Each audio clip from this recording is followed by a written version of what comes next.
The Lord be with you. And with your spirit. A reading from the Holy Gospel according to John. Glory to you, O Lord.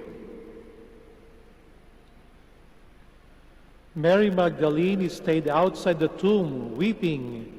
And as she wept, she bent over into the tomb and saw two angels in white sitting there, one at the head and one at the feet, where the body of Jesus had been. And they said to her, "Woman, why are you weeping?" She said to them, "They have taken my Lord, and I don't know where they laid him." When she had said this, she turned around and saw Jesus there, but did not know it was Jesus. Jesus said to her, "Woman, why are you weeping? Whom are you looking for?" She thought it was the gardener, and said to him, "Sir, if you carried him away, tell me where you laid him, and I will take him." Jesus said to her, "Mary." She turned and said to him in Hebrew, "Rabboni," which means teacher.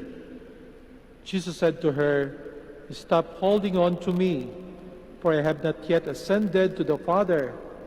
But go to my brothers and tell them, I am going to my Father and your Father, to my God and your God." Mary went and announced to the disciples, "I have seen the Lord," and then reported what he had told her. Mothers, sisters, and brothers, the Gospel of the Lord. Praise to you, Lord Jesus Christ. Please be seated.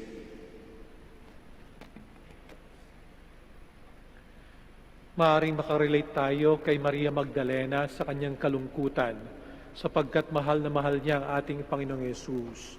Lahat na nagmamahal, kapag kinuha yung minamahal mo, talaga namang labis kang malulungkot, lalo na sa sandali ng kamatayan. Mahal ni Maria Magdalena ang ating Panginoon sapagkat alam natin sa Ebanghelyo na si Maria Magdalena ay pinagaling ng ating Panginoong Yesus sa kanyang matinding karamdaman. Sinasapian siya ng 7 demonyo. Symbolic yung 7. Parang ibig sabihin ay totally, no? Na siya ay nasa kamay ng masama, ng demonyo. At siya'y gumaling sa kanyang karamdaman. Mahal ni Maria Magdalena ang ating Panginoon, kaya nga nung namatay na at nalibing ang ating Panginoong Jesucristo, madaling araw ng linggo, pumunta na kaagad siya sa libingan ng ating Panginoon upang bigyan ng parangal na ukol sa patay ang ating Panginoong Yesus. Subalit hindi niya natagpuan. Imagine na lang natin kung gaano ka distressful, no? Yung pangyayaring ganon, na wala yung iyong minamahal, hinahanap mo, iyak siya ng iyak, labis ang kanyang pagtangis.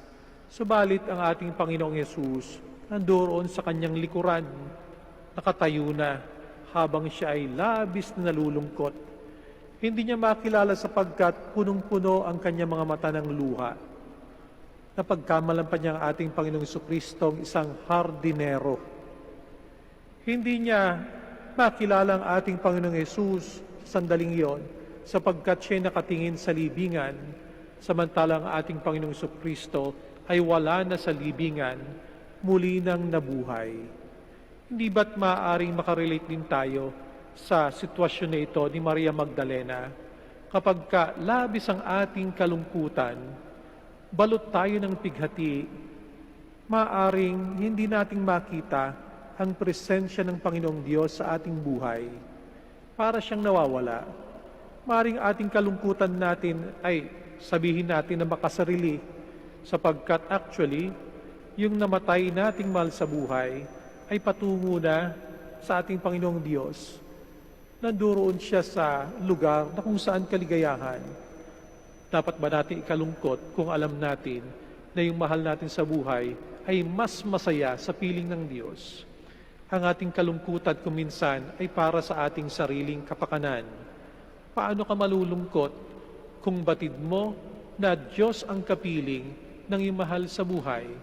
Hindi ba't ang ating kalungkutan, kung ating titingnan, ay para sa ating sariling pakiramdam? para sa ating sariling buhay. Nakilala lamang ni Maria Magdalena ang ating Panginoong Jesucristo nung tawagin sa kanyang pangalan, Mary.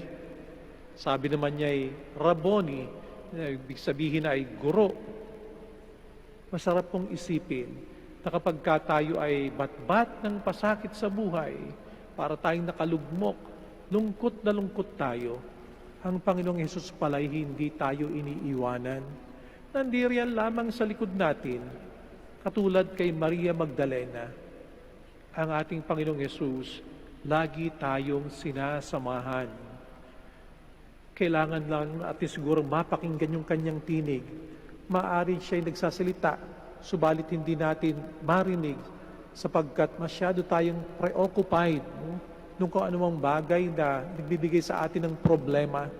Maaring masyado tayong preoccupied ng iba't ibang worries sa buhay nito na kailangan nating tumahimik upang mapakinggan natin ang tinig ng ating Panginoong Hesus na binabanggit ang ating pangalan.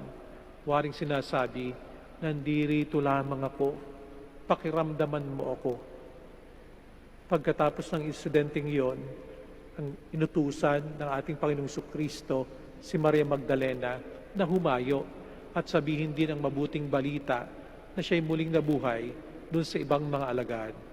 Ngayong panahon ng pagkabuhay, marahil ganun din ang mensahe sa ating lahat na tayo rin ay maging mga buhay na saksi sa ating kapwa na maaaring patuloy pa rin umiiyak, na maaaring patuloy pa rin nakatingin sa libingan at di nila nababatid ng ating Panginoong Jesucristo'y buhay na.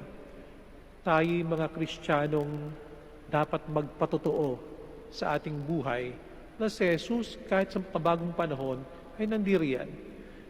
Sa pamamagitan siguro ng pagpapadama natin sa kanila ng galak sa ating sariling buhay, ng galak sa ating sariling mga puso, sa pamamagitan siguro ng pagiging saksi na tayo nagpapatawaran sa ating komunidad.